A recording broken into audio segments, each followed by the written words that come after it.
How could the instability in the Middle East affect us right here at home? Well, tonight, a local professor who advises the Defense Department says possible cyber attacks are a major concern. Bob Jones live at the University of Akron right now. So, Bob, you got a chance today to get some insight from the Director of Security Studies.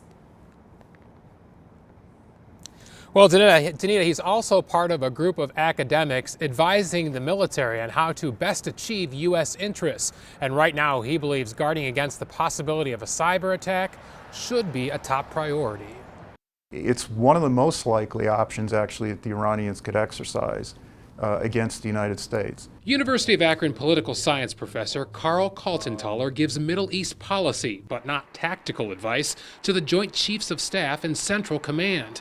He was surprised the U.S. killed Iranian General Soleimani. We had instability in Iraq before the killing of Soleimani, and that right now has increased. Because of that growing instability, the professor warns that Iranians could launch cyber attacks, possibly impacting our military. They can get in the way of communications. They can publish reports on where our troops are stationed, that kind of thing, to try to attract attacks against them. The professor doesn't think the average person needs to worry about a cyber attack against them, but he believes government agencies or major companies could be targeted, with the possibility of servers crippled or information stolen. Banks,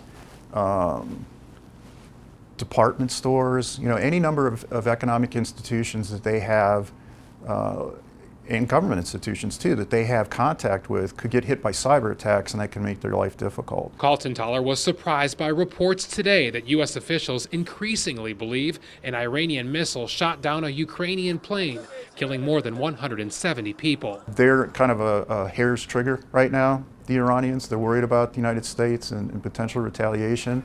They may have well thought that this plane was an American aircraft coming into their airspace. He also worries the escalating conflict could lead to a new generation of ISIS fighters. Instability in Iraq is good for ISIS. Instability in Iraq is bad for U.S. interests.